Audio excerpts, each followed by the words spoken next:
읽은 요한복음 8장 1절 11절은 여러분이 아마 설교도 여러 번 들으셨을 것 같아요. 그죠?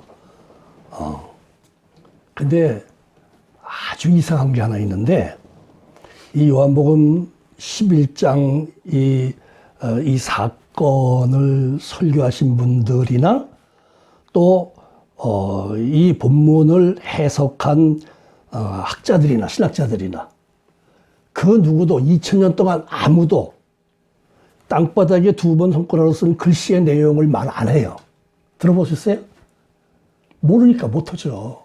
근데 저는 알아요, 그거를. 참 신비한 거예요, 이거 지금. 이거 굉장한 사건이에요. 저는 알아요, 그거.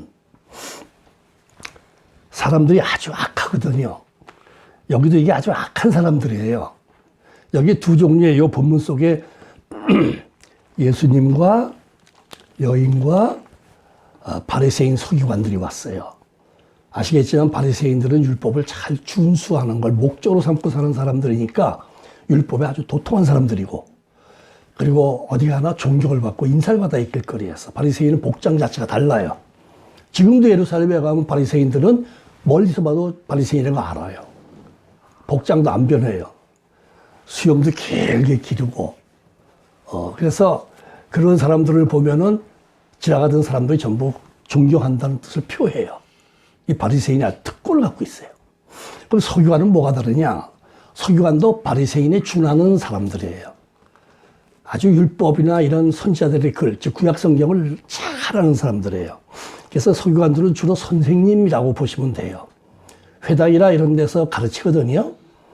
그래서 우리도 우리나라의 초등학교나 거의 비슷한 개념인데, 일단 12살까지는 회당 교육을 받아요. 아이들이 다 5, 6년 동안을. 근데 무슨 교육을 하느냐? 하나 더하기 하나는 둘이 다를 하는 게 아니라 율법을 공부해요. 성경을 가르치는 거예요. 구약 성경, 율법과 선지자들의 글, 예언서들을 가르쳐요. 왜 그러냐? 그렇게 배워서 너희들이 성인이 되면은 이대로 살아야 된다라는 건데, 그 성인이 뭐냐? 법에 대해서, 죄에 대해서 책임을 지는 나이를 말해요. 우리나라도 그게 있어요. 현재 현행법이 다 그래요, 어른자라나. 소년들, 아이들, 초등학교까지 이 아이들 범죄하면은 감옥에 넣습니까? 안 넣어요. 법으로 안 넣어요, 그거는요. 그렇게 돼 있어요, 지금. 그래서 이렇게 청소년들이, 어린아이들이, 청소년보다 더 낮은 아이들이 막 아이들 구타하고 뭐 뺏고 막 그런 애들 많잖아요, 악질들. 걔들 잡혀가도 괜찮아요. 다 부모 앞으로 돌려보내줘요. 벌을 안 줘요. 법을 안 주게 돼 있어요. 그래서 적어도 어느 시점이 되면은 법을 알아가지고 그걸 지켜야 된다라는 게 이제 아이들 가르치는 게 서기관들의 주로 임무예요, 이게. 그러니까 이 사람들은 선생님들이에요. 율법 선생님들. 이제 여기 두 부류의 사람이 나오죠, 그런 사람들이. 근데 이걸 한 부류로 보시면 돼. 서기관이나 바리새인이나 그게 그거니까. 그 다음에 이제 여기 또 객관적으로 봐서 죄가 엄청나게 많은 여자가 하나 와 있어요. 이 여자는 현행범이에요. 이 여자는 사형에 해당되는 죄를 범했어요. 모세율법은 간음하는 사람은 돌로 쳐 죽이라고 아주 명시가 돼 있어요. 이건 뭐 누구도 예외가 없어요, 이거는. 이렇게 명시되어 있기 때문에 이 현행범이니까 이건 뭐 변명의 여지도 없고, 이건 그냥 돌로 쳐 죽이면 되고 몽둥이로 때려 죽이면 되는 거예요, 이거는. 로마의 통제를 받고 있었지만, 로마 지배에 있었지만, 율법에 대해서 범죄한 것은 유대교가 처벌할 수가 있었어요. 그래서 종교에 특권을 줬어요. 너들 종교를 너들 마음대로 믿어라. 그래서 대제사장이 권력 행사를 하는 거예요. 그래서 요 7장에서 요 앞장에서 무슨 일이 있었는가? 이게 지금 초막절 사건인데, 초막절이란 애굽에서 탈출해 나와가지고 40년 동안 살던 시절을 회고하는, 기억하는. 그래서 집에서 잠을 자고 그러지 않고 밖으로 나와서 이렇게 풀 같은 거, 나무 기둥 세우고 풀 같은 거 위에다 덮어갖고 초막을 짓고 거기서 일주일씩 사는 거예요, 초막절이. 그 기간이에요. 여기 제자들이 등장 안 해요. 제자들 어디 있는지 모르겠어요. 예수님도 그 전날 7장에 보면은 감람산에 갔다가 다시 성전으로 들어왔다. 그렇게 되어 있거든요. 들어왔는데 제자들은 따라오지 않았어요, 아무도. 이게 예수님이 독자적으로 행동했다는 거 알 수 있어요. 그리고 와서 앉아서 사람들이 예수님이 나타나면은 몰려들거든. 하도 잘 가르치고 뭐 병도 고치고 기적을 행하니까 아주 신비한 존재거든. 신비한 사람이에요.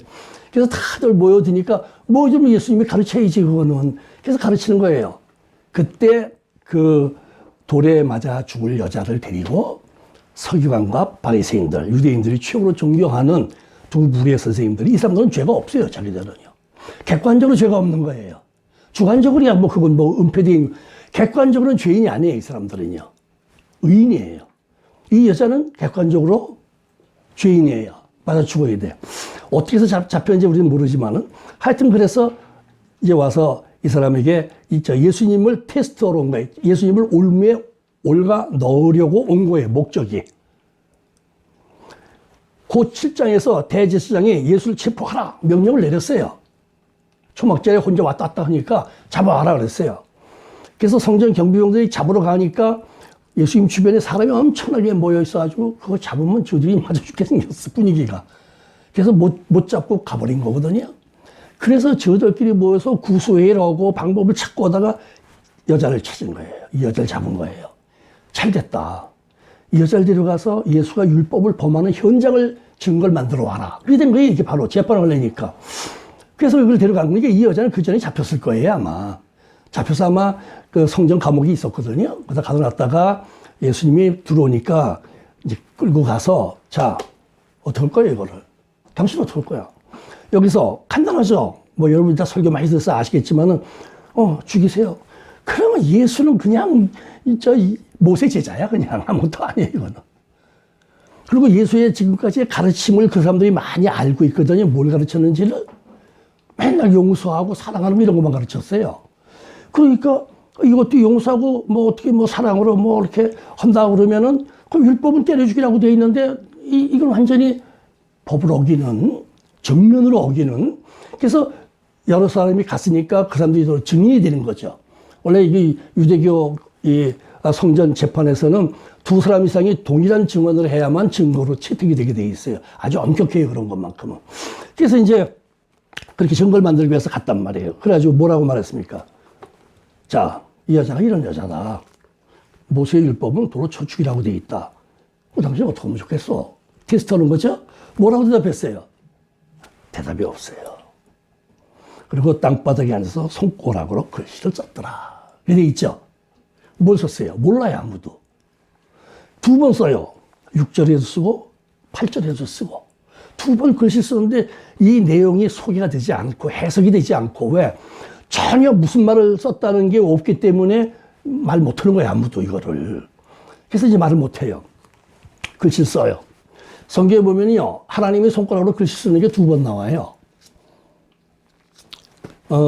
다니엘서 5장에 가면은 막 그냥 왕궁 대연회장에서 1000명의 귀인들을 불러다가 엄청난 잔치를 베풀죠. 풍악이 울리고 뭐 여자들이 춤을 추고 술을 마시고 진수성찬이죠, 뭐. 그리고 그때 사용된 그릇이 바벨론에서 유대를 정복할 때 성전에서 뺏어간 그 금, 은, 잔 같은 거 성전 용기들, 그런 걸로 술 마시고 막 취해서 뭐 아주 뭐 신나는 밤이야. 이게 밤 시간 나는 줄도 모르고 손가락이 탁 나타났죠. 왕궁 벽이니까 이거 얼마나 크겠어요. 이거 높이만 해도 이거 뭐. 거기에 손가락이 나타나는데 이 손가락이 이만한 굵기일 거란 말이에요. 그렇잖아요. 다 보고 그냥 기절할 정도로 놀라는데 메네 되게 우바르신. 뭔 소리인지 아무도 몰라. 모르는 게 맞아요. 그런 말을 이 사람들이 쓰는 말도 아니고 무슨 의미인지 전혀 해석을 하는 사람이 없어요. 그래서 바벨론이 대제국이었거든요. 이거 그 유프라테스 강변의 동쪽에 규모가요, 엄청나게 컸습니다. 그리스의 헤로도토스라는 유명한 역사가가 있잖아요. 그 사람 기록한 문서들은 지금도 전 세계가 인정을 하고 고전으로 치는 문서들이에요. 거기에 이 사람이 바벨론에, 다시 말하면 이게 뭐냐면은 그 에스더서의 그 수산성이라고 나오죠. 수산궁이라고. 그 궁이요, 그 유프라테스 강이 2,800km가 넘는 강이에요. 그 강이 흐르는데 그 강을 이용해서 지은 궁이에요. 수도구. 엄청난 규모인데 여기에 전부 성벽을 견고히 쌓고 성벽 위에는 마차가 4대가 지나갈 수 있는 그런 규모로 쌓고 그 밑엔 전부 파가지고 강물이 들어와서 해자가 돼 있어요. 전부. 여러분 일본 가보시면 일본의 옛 성들 해자가 다 있어요. 밑에. 그래서 물을 건너야 성을 올라갈 수 있잖아요. 그래서 이제 방어가 잘 되는 거지. 이게 유리한 거지. 그게 그 유포도에서 강을 해자로 만들어가지고 거기다가 성을 쌓고 규모가 엄청나서 세계 7대 불가사의 중에 하나라고 말할 정도에. 그래서 그렇게 그냥 잔치를 베푸는데 아무도 그걸 못 맞추니까 많은 학자들 다 불러들여서 저거 풀어봐라 해서 아무도 못 풀어요. 그래서 결국 사람들이 뭐라고 건의했어요. 다니엘이면 할 거다. 그러는 거죠. 다니엘. 다니엘은 아시다시피 소년 시절에 느부갓네살에게 잡혀가서 바벨론 포로가 돼서 아주 그 귀공자죠.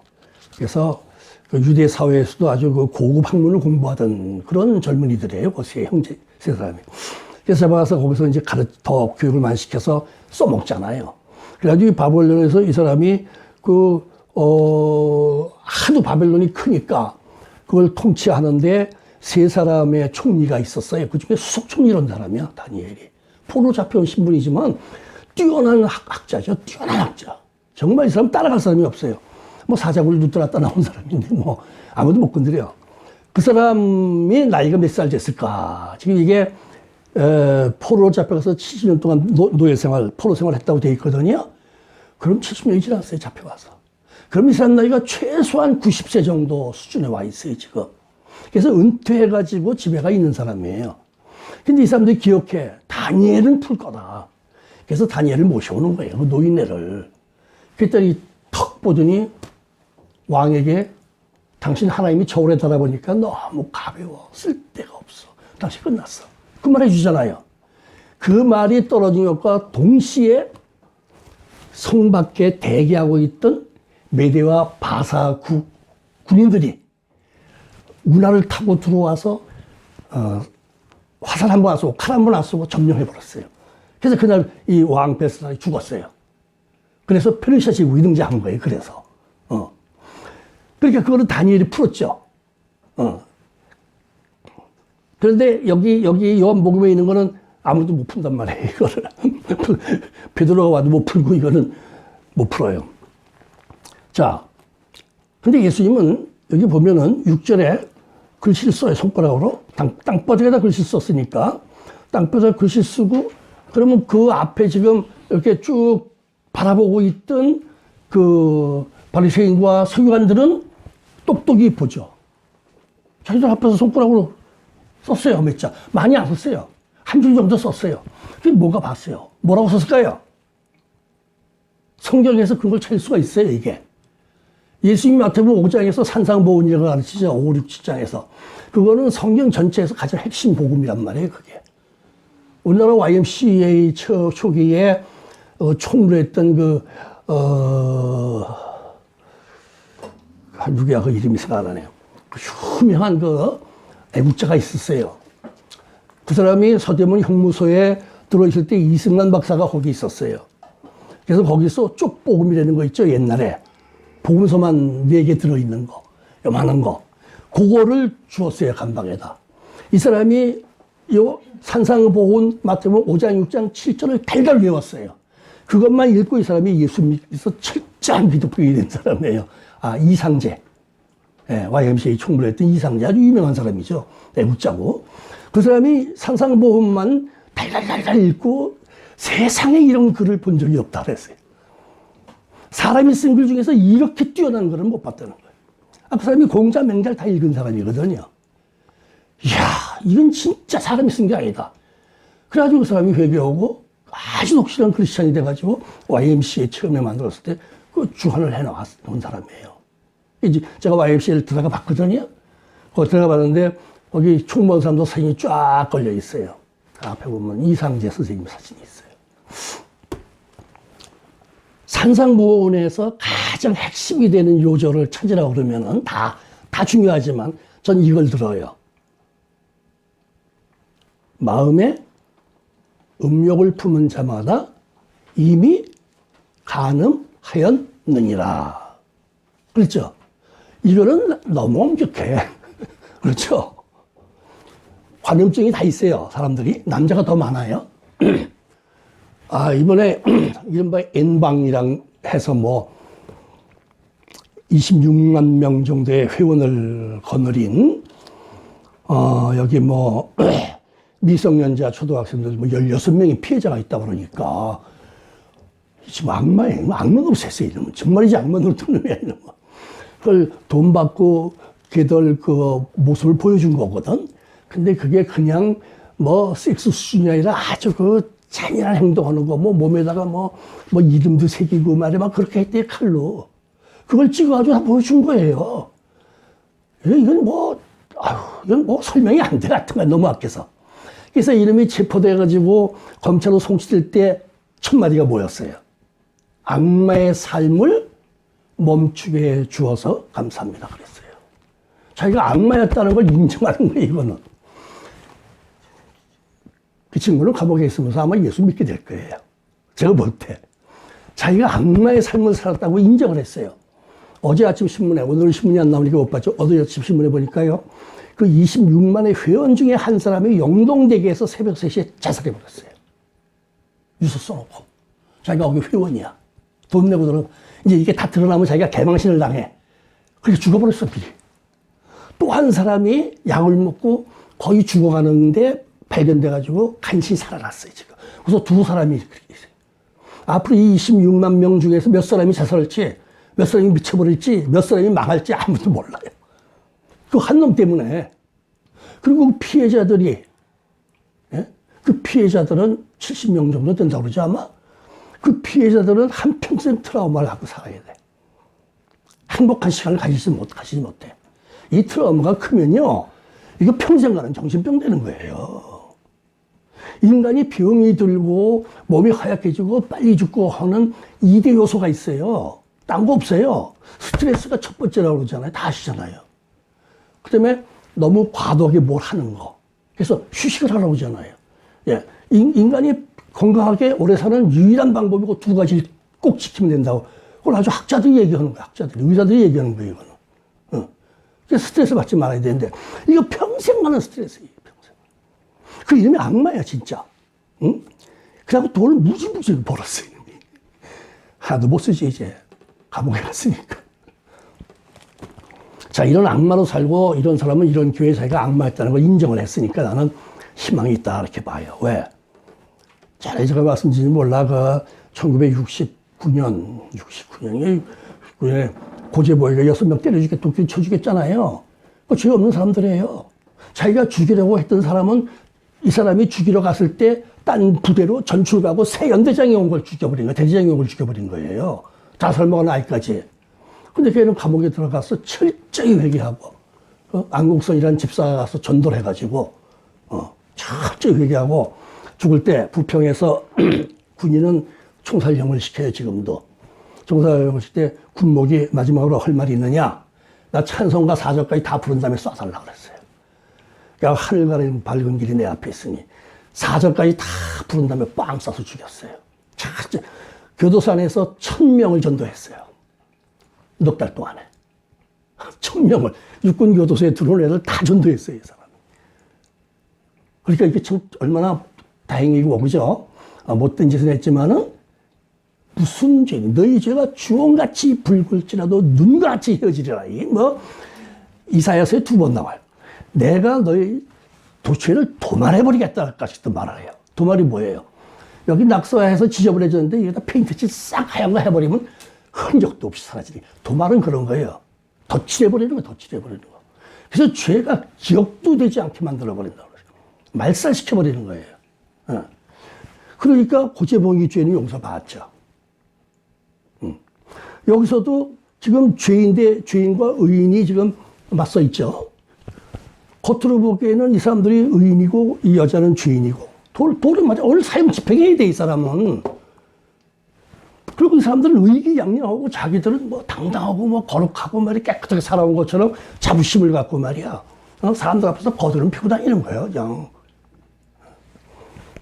근데 예수님이 보는 두 부류의 사람은 어떠냐? 두 종류의 사람이 있어요, 세상에는요. 아무리 뭔 따져도 사람은 두 종류밖에 없어요. 두 종류. 죄인과 의인밖에 없어요. 세상에는. 죄인이 아니면 다 의인이고 의인이 아니면 다 죄인이에요. 로마서가 우리한테 강조하는 게 뭐예요? 의인은 한 명도 없다. 그렇죠? 의인은 한 사람도 없다. 근데 예수님이 용서해 주시면은 죄인이 의인이 돼요. 자, 이걸 아셔야 돼요. 어떤 사람이 죄를 짓고 사람을 뭐 사기를 치고 뭐 절도를 하고 뭐 어떤 짓을 하고 감옥에서 한 10년 살고 나왔어요. 이 사람이 뭐라고 말하는지 아세요? 다 모두들 그런 사람들이 난 이제 죄값 다 치렀다. 난 이제 죄 없다. 그러죠? 그렇게 생각하죠? 그렇게 말하죠? 그건 몰라서 무식한 소리예요. 죄는 벌을 받아서 없어지지 않아요. 그건 벌을 받은 것 뿐이고 죄가 용서받은 건 별개예요, 이거는. 죄는 용서받아야 없어지는 거지 벌 받아서 없어지는 거 아니에요. 근데 뭐 드라마 같은 거 보면 전부 그런 식이야, 그냥. 난 말이야. 벌 다 받고 나서 난 말이야.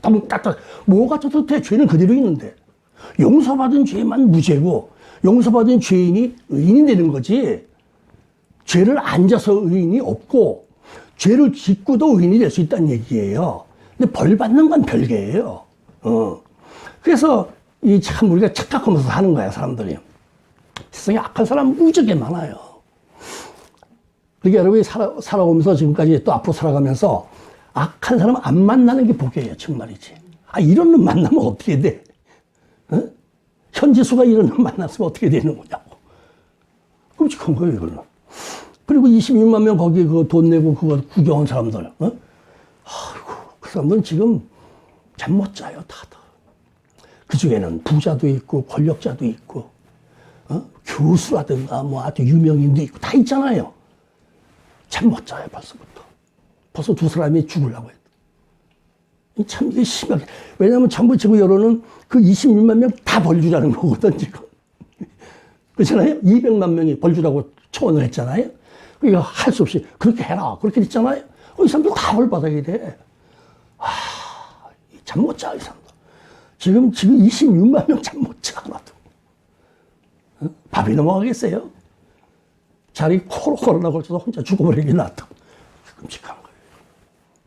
얼마나 악마냐고, 이 친구가. 그래서 자기는 악마의 삶을 살았다, 이렇게 돼 있잖아.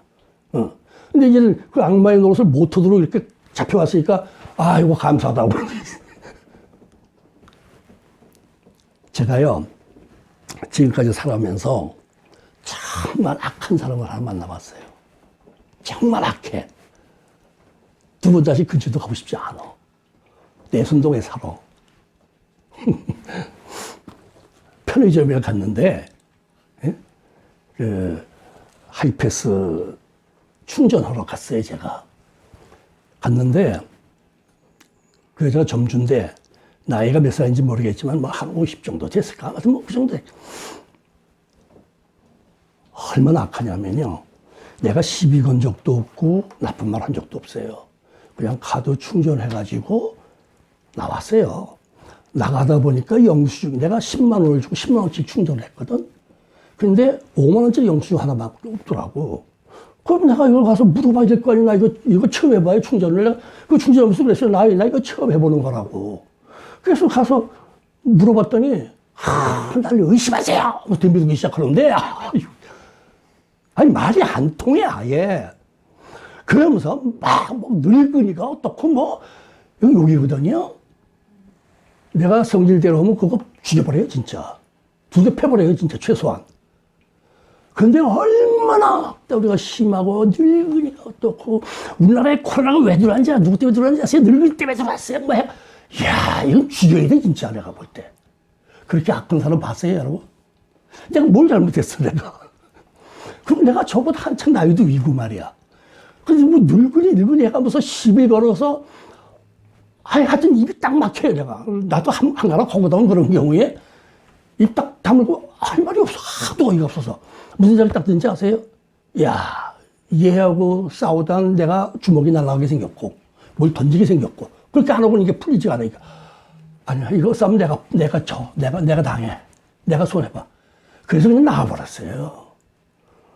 그러다 한 30분 후에 다시 한번 갔지. 좋은 말로 하려고. 당신 말이야, 나한테 사과해야 되지 않아? 사과받으러 갔어요. 그래서 쭉 한마디 했더니, 미안합니다.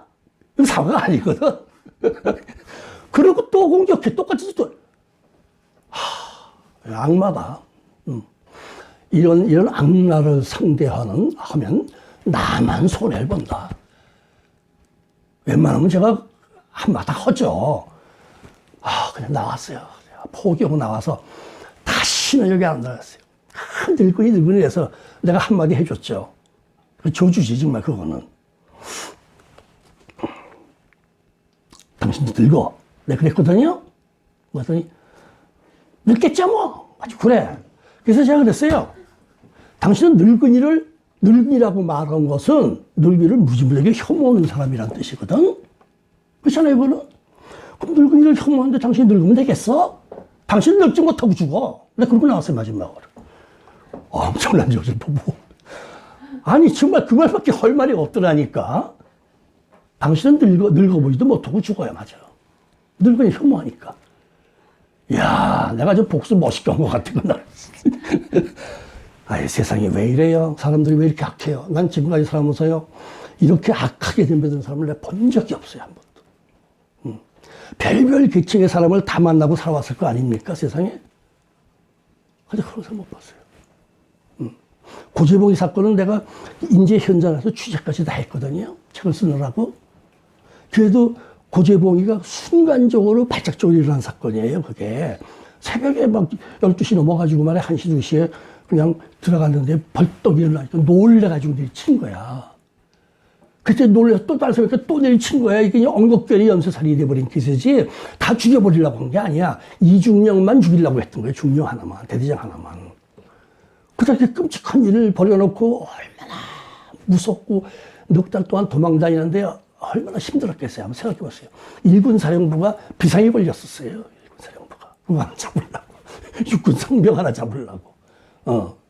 그래서 해방 이후 한국의 최고의 형사 사건이다. 이 신문에 그렇게 났어요, 기사가. 근데 그 사람은 무지무지하게 순하고 연애의 사람이. 그러니까 전두환 그 안국서이라는 집사가 말을 더듬어요. 근데 그게 성격이 너무 급해서 더듬는 케이스야. 그냥 현 목사님 이런 식이지. 현 목사님. 우리 동네에도 몇 번 왔었는데 그 공원 쪽에 들어올 때 그걸 온다고 해서 그냥 잡아서 현 목사님 그리고 와. 한 번도 현 목사 소리 못 들어봤어요. 현 목사님. 성질이 급해가지고요. 막 더듬어. 근데 그 사람이, 그 사람이 아주 무척 가난한 사람이었는데, 그 사람이 통닭 사갖고 가서 전도하려고 갔다 통닭도 못 먹이고, 반입이 안 돼서 못 먹이는 거예요. 그리고 성경책 갖고 간 거, 주고 읽으라 그러고, 대주고. 몇 번 했더니 그 사람이 연락이 왔어요. 만나자고, 한번 와달라고. 그래서 가서 전도한 거예요. 겨우 그 사람이 고집에 그때부터 감방에서 맨날 그 사람이 준 낡은 성경을 계속 읽는 거야, 새벽부터 일어나서.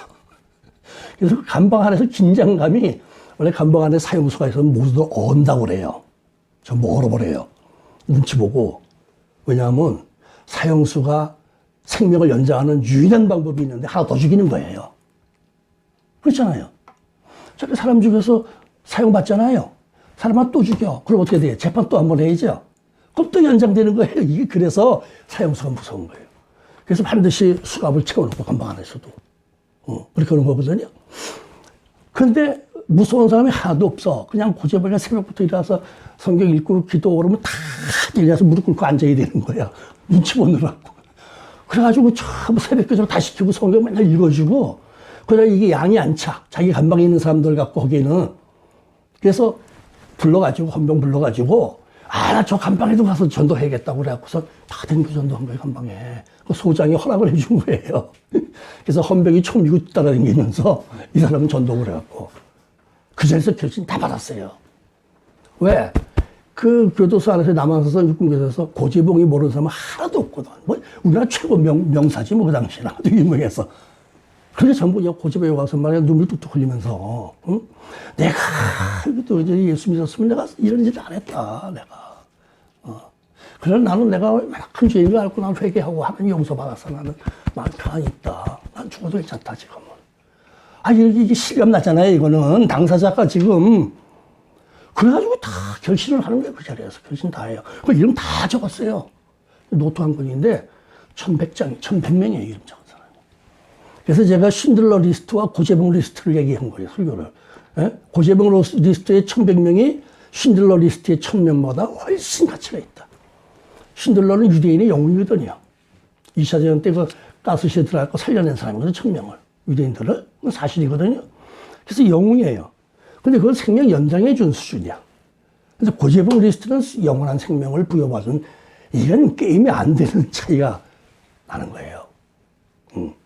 이게 우리가 그 고재봉이는 악한 사람이 아니라 죄인이지. 근데 제가 조금 말씀드린 그 사람은 악해, 사람이. 이 사람이 언제 무릎을 꿇게 될지, 그거는 난 가능성이 없어 보여. 내 눈에 가능성이 없어 보이는데, 근데 그런 사람이 또 꺾이려면 또 한순간에 꺾이는 수가 있지. 이 N방, 이놈, 조주민이라는 놈도, 악마의 삶을 멈추게 해 주어서 고맙습니다. 할 정도면은 다 그런 기회가 올 거예요. 사람이 나약해지는 순간이 와요. 지난번에 남궁 권사님이 돌아가셨잖아요. 제가 생각해서 이렇게 생각해보니까 무슨 생각이 드냐면, 그 양반, 저 하나님이, 야, 너 고생하지 말고 나한테 와라 하고 데려가신 걸로 난 느껴지더라고. 나이도 뭐 그렇게 많지는 않지만 몸이 약하시잖아. 그렇게 뭐 병원에 가야 할 병은 없어도 몸이 허약하고, 경제적으로도 상당히 좀 어렵고, 근데 그게, 계속 빈곤층으로 살아왔으면 괜찮아요. 근데 돈 좀 있다가, 가능해지면 무지하게 힘들어지면 몇 배가 힘들어지는 거예요. 그래서 참 힘들고, 참 이 교회 한번 오는 것도 참 힘들고, 사실은. 여기 한번 오는 것도, 먼 데서 힘들고. 하나님께서, 야, 고생 고마하고 너 그냥 와, 일찍 와, 나한테. 너 여기 와, 그냥. 그렇게 해서 초청해서 불러가신 걸로 난 느껴진다고. 근데 그게 그래서 보잖아요. 주일날 안 오셨잖아요? 그날 우리 현 목사 갔잖아요? 그랬더니 붙들고 그렇게 눈물 흘리면서 회개하더라고요. 근데 그 회개 내용이 뭐예요? 그게 감동적인 거예요. 내 신앙이 좀 교만했었다라고 회개를 했다고 그러잖아요. 그럼 교만한 게 뭐가 있어? 여기 다들 몇 번씩 들어서 아시겠지만은 자기가 이렇게 주의 종도를 잘 섬겼던 얘기 몇 번 나도 들었어요. 난 그거를 자랑으로 생각하지 않았어요. 들으면서. 야, 이놈이 참 잘 섬기는 분이구나 하는 걸 느꼈거든? 그렇게 음식도 특별히 해가지고 사람들 깜짝 놀라게 만들어줄 정도로. 이렇게 하신 분이야. 지금은 이제 그 여건이 안 돼서 그걸 못하는 거죠. 그런 얘기를 했는데, 이분이 그날 우리 전명희 목사 붙들고 회개한 내용이 영적인 교만이었다. 그걸 회개했다고 그러잖아요. 내가 뭐 신앙생활 나만 제일 잘해온 것처럼 말이야. 그냥 뭐 자랑하고, 내가 참 교만했다. 내가 영적으로 교만하다. 그거 우리가 볼 때, 난 그거 회개 안 해도 괜찮을 것 같아요. 하나님 입장에서 볼 때, 야, 그건 괜찮아. 그럴 것 같아. 근데 그걸 뭐 회개했다는 얘기야. 그런 것까지도. 그리고 그날 밤에 하나님 소천하셨잖아요. 이 양반이. 그게 얼마나 멋있고, 얼마나 깨끗하고 말이야. 이야, 진짜 멋있죠? 그렇게 돼. 우리가 다 그렇게 되거든요. 그래서 우리가 여기 지금 이 본문에 나오는 죄인은 실제로는 예수님께서 두 번째 글을 쓸 때도 똑같은 내용을 썼다고 난 봐요. 특히 요한복음의 수식어가 중복, 강조가 많이 나와요. 이를테면 진실로 너에게 이르노니. 요한복음에 수도 없이 나와. 딴 데서는 그런 거 없어요. 그래서 이게 강조란 말이야. 그런데 예수님이 글씨를 썼는데 똑같은 글씨를 두 번 썼다고 나는 봐요. 마음의 음욕을 품은 자마다 이미 간음하였느니라. 그래 놓고서 일어나서 당신들 중에서 죄 없는 사람이 먼저 돌을 치세요. 그리고 앉았고 똑같은 거 또 써, 한 번. 그 사람들 많이 바라봐, 그거. 말로 온 건 금방 날아가 버려, 사라져 버려. 근데 글씨로 두 번, 가슴이 꽉 막힐 거야, 아마. 왜? 거기 그 소유한 바리새인들은 적어도 35세 정도 이상이 된 거예요. 바리새인들 소유한들 나이가 좀 중년쯤 돼야 돼요. 젊은 사람 안 시켜요. 그래서 바울 같은 사람은 그렇게 유명한 바리새파 학자인데도 랍비도 안 됐잖아. 그게 왜냐면 나이 때문에 안 된 걸로 봐요. 예수님 거의 동년배 비슷한 나이로 보거든요. 그래서 이제 30이라면 예수님께서 33세. 그래서 이제 안 된 걸로 봐요. 그래서 이 사람들은 인생 경험도 많고, 살아온 세월도 길어. 그러면, 남자에게 관음증이 더 많다고 그랬잖아요. 전세 공통이야, 이거는. 어떤 거야. 그러면, 이 사람들은요, 관음증 보고 음욕을 품은 수준에서 끝났겠느냐, 이거예요. 일생 살아온 동안. 한번 생각해 보세요. 그런 사람 있을까요? 까발리질 못해서 그렇지 절대로 그렇지 않은 거예요. 무슨 짓을 몇 번 했는지 아무도 모르는 거예요. 이거는 죄는 은폐되는 거기 때문에 모르는 거예요. 죄인은 객관적으로 나타나질 않아요. 객관적으로 나타나면 감옥 가는 거니까, 벌 받는 거니까 전부 은밀한 거고 은폐되는 거예요. 이거는 본능적으로 아무도 몰라. 그럼 이 사람들이 그거 보고 아휴, 나도 음욕을 품은 적이 있지. 그 정도에서 머물렀을까요? 두 번이나 그걸 반복해서 썼을 때 그걸 보고 아휴, 저 여자나 나나 이게 나타나는 거예요. 저 여자는 어쩌다 한 번 걸렸는지 몰라도 나는 아무도 모르는 거 몇 번이었는지도 몰라. 그러니까요. 뭐 이웃에 살던 뭐 여자도 있을 거고 그렇잖아요. 뭐 몇 개 다 있을 거야. 여기서 돌 던질 수 있는 자격이 누가 있냐 이거지. 예수님이 참 돌을 죄 없는 자가 먼저 던지라고 그러는 게 이게 예수님의 묘수예요. 이건 솔로몬이 재판할 때 그래? 이 아이가 서로 자기 자식이라고들 싸우니까 반 갈라서 나눠 가져하고 똑같은 거예요, 이건. 그럼 진짜 어머니는 이거 못 가르지. 가짜만 가르자 그러죠. 똑같은 거예요, 이 지혜가. 하나님이 하시는 거예요. 그래서 먼저 돌로 치라, 죄 없는 자가. 딴 놈이 던지면 나도 한번 던질 수 있을까 몰라도 내가 먼저 행동할 수 있는 남자가 거기 있었겠느냐 이런 얘기예요. 완전히 양심 속을 파고들어서 찔러버린 거예요. 두 번. 똑같은 글씨 두 번 써가지고 반복해서. 그래갖고 전부 그냥 도망가 버리는 거야. 다 도망가. 자, 이제 죄인들은 갔습니다. 이 사람들이 죄인이에요. 이 사람들은 의인으로 보이는 죄인이에요. 의인으로 보이지만 죄인이에요. 그 사람은 갔어요. 죄인 그대로 갔어요. 죄인 그대로예요. 갔어. 예수님에게 용서를 못 받았어요. 그런데 이 여자는 그들이 가니까 예수님에게 용서를 받아요. 나도 너를 정죄하지 않겠다. 그래요. 정죄하지 않는다라는 말은 너 죄인이라고 나는 인정하지 않아 하는 뜻이랑 비슷한 거예요. 다시 말해서 나 너 용서했어 그 뜻이에요. 너 죄인 아니야 이제는. 그럼 뭐예요? 죄인이 용서받으면 의인 되는 거니까 간단한 거니까 형무소 10년 갔다 와야 의인 되는 게 아니에요. 위기에 몰려서 죽을 사람을 내가 생명을 바쳐서 건져내면 우리가 의인이라고 그래요. 그죠? 그거 의인 아니에요. 의인, 그 사람은 희생한 사람이지, 의인은 죄가 없어야 성경적으로 의인이 되는 거예요. 죄가 없다는 뜻으로. 근데 죄를 안 져서 의인이 없고, 죄를 조금 져서 의인도 없고, 죄진 걸 갚아서 의인도 없다는 얘기예요. 용서받은 죄인만 의인으로 간주한다, 이게 하나님은. 예수님이 이 땅에 오신 목적이 뭐냐 이거죠. 응? 비참한 모습으로 아주 그 가난한 모습으로 이 땅에 죄인의 모습으로 왔는데 예수님이 피 흘려서 대신 죽어주는 구원을 일으키고 왔어요. 마가복음 2장에서도 똑같은 얘기가 나와요. 그 중풍병자 하나를 들것에 들어서 베드로의 집으로 들어왔잖아요. 4명이서 들어왔어요. 이 사람 걷지도 못해 일어서지도 못해. 거기 서기관 바리새인들 다 와 있어 지금. 저게 또 율법 범할 거야 아마 한번 지켜보자. 그리고 와 있단 말이에요. 그때 예수님께서 뭐라고 그랬어요? 내 죄를 사하노라. 바리새인과 율법사들이 볼 때는요, 이건 큰일 날 짓을 한 거예요, 예수라는 사람이. 지가 하나님이 아닌데 어떻게 용서를 하냐, 이게 지멋대로. 아니, 뭐 저런 게 있어. 지금 이렇게 된 거예요. 예수님 보니까 눈치가 탁 보이거든, 다 알거든. 그래서 예수님이 설명을 붙여줘요.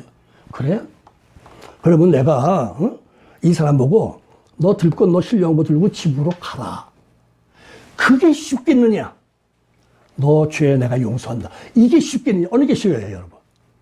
죄를 용서한다고 말하는 게 쉽잖아. 왜? 그거는 무슨 뭐 검은 거 쓰고 있다가 하얘지는 거 아니란 말이야. 표가 안 나타난단 말이야.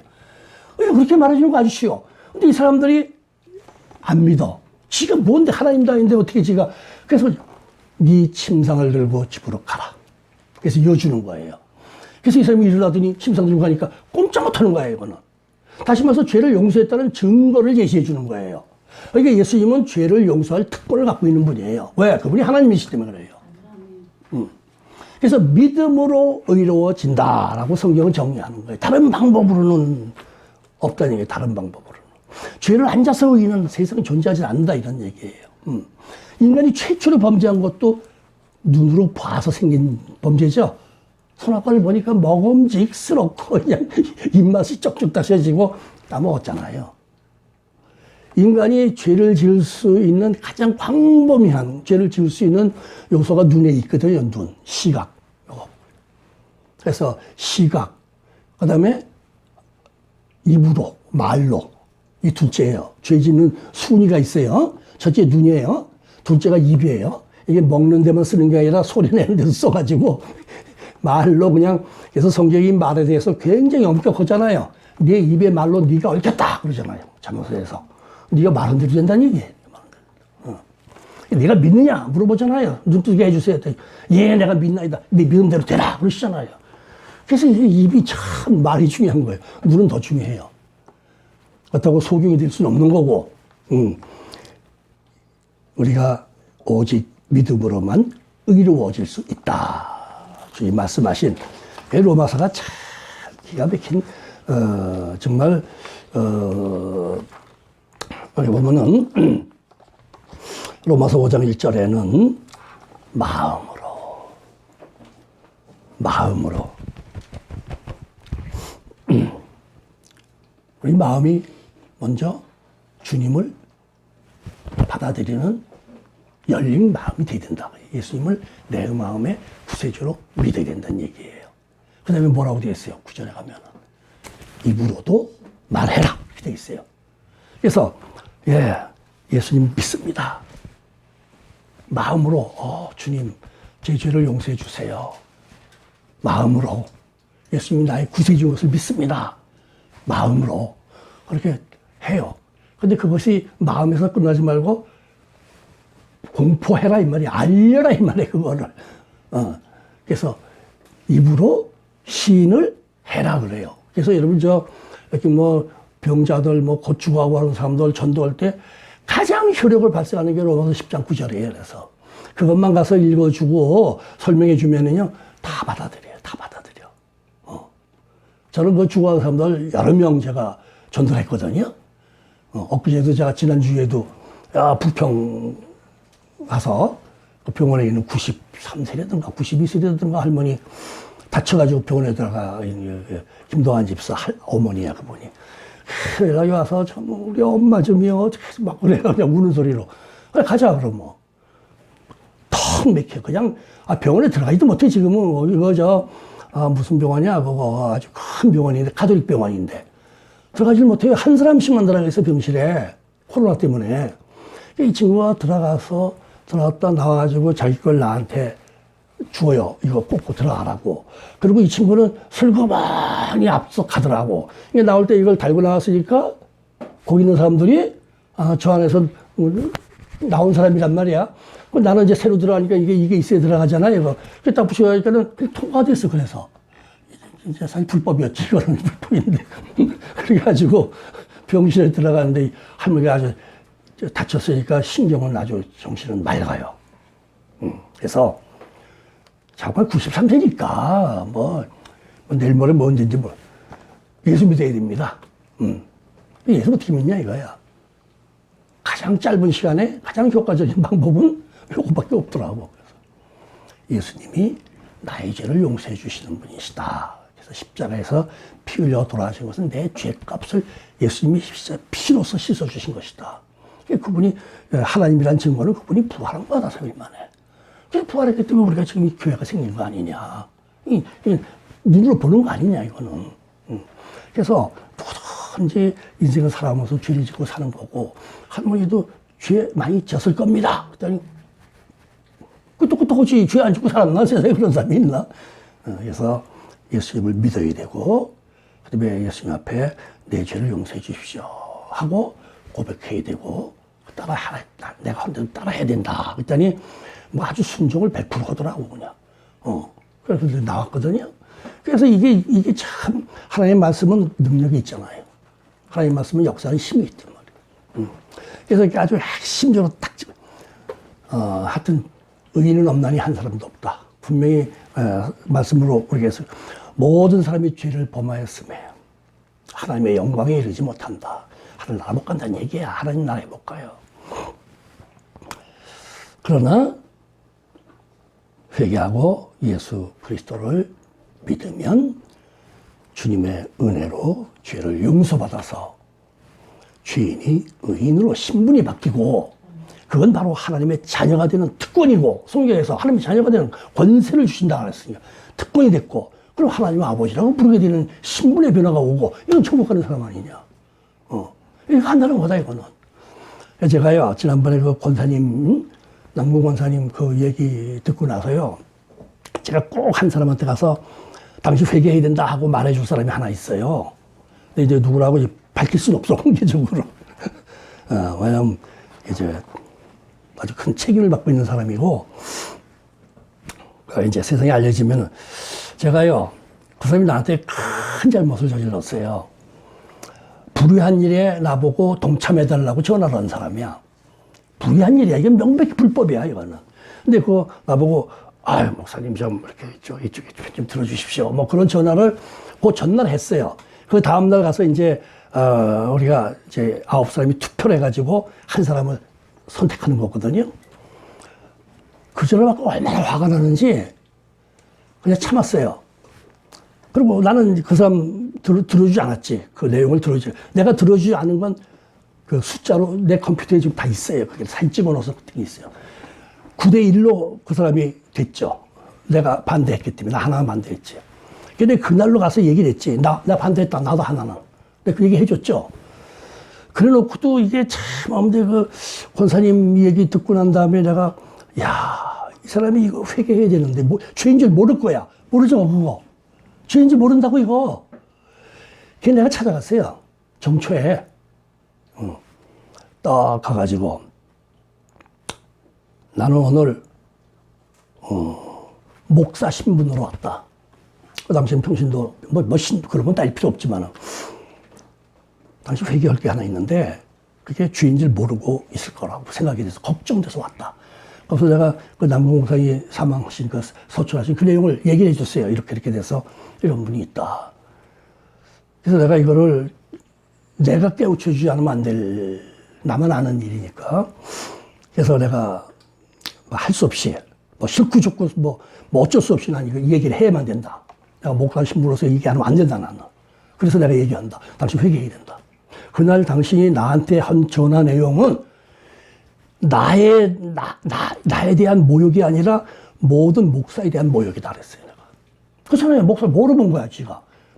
불의한 일에 참여해달라고 말이야. 그럼 말이 안 되잖아요.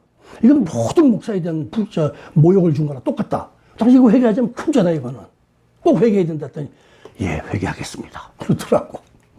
그래서 내가 물러왔어요. 마음 편해 그 말 해주고 오니까. 사실 내가 이걸 내가 터뜨리고 싶었거든요. 화가 나서. 참고 그냥 산 거야, 몇 달 동안을. 그런데 이걸 터뜨리면은 이게 개인에 국한된 문제가 아니라서 이게 아주 참 안 돼요, 그게. 그래서 그냥 혼자서만 갖고 있다가, 이번에 가서 그거 했더니, 이 양반이, 예, 회개하겠습니다. 하고 아주 제대로, 김사원 목사 교회 나가는 사람인데, 좀 신앙적으로는 좀 그렇더라고, 얘기를 해보면은. 그래서 우리가 예수 믿고 산다고 하면서도, 우리 근본적으로 죄사함을 받아서, 근본적으로 우리는 하나님의 자녀라는 신분을 갖고 있기 때문에, 우리는 하나님의 자녀예요. 우리는 지금 하나님의 자녀란 말이야. 그래서 천국은 우리의 것이란 말이에요. 우리가 갈 곳이란 말이에요. 갈 곳인데, 그렇지 않은 사람들이 더 많거든요. 우리 주위에. 이 정부 사람들 다들 지금 다들 아시겠지만, 우한도 그거 성교설 추방하고, 교회 파괴하고 굉장히 중국에서. 그러고 나서 이 벼락 맞은 거거든, 이거. 그래서 이게 하나님의 심판이라는 건 사실이에요, 이게 지금. 이런 식으로, 이 문재인 정부도 좀 교회를 아주 좀 박해하는 그 정광 목사 사람 잡아둘 만한 건이 안 돼, 내가 볼 때는요. 그거 갖고 집어넣으면 다 들어가야 돼. 들어갈 사람이 뭐 수천 명, 수만 명이야. 근데 정말 그 박해로. 그래서 참 걱정스러운 그런 사람들이에요. 일단 우리는 예수 그리스도 안에서 하나님의 주시는 긍휼로 주님을 우리가 믿게 되었고, 우리가 하나님을 아버지라고 부르게 되었고, 그래서 요한일서 1장 9절에 있어요. 우리가 죄를 고백하면, 자백하면 우리의 죄를 사하시며 모든 불의에서 우리를 깨끗게 하실 것이요. 그래서 우리는 늘 예수 그리스도의 이름으로 회개하면서 천국을 향한 삶을 살아가는 게 우리의 본분이고 우리의 자세여야 하고 우리의 믿음이어야만 합니다.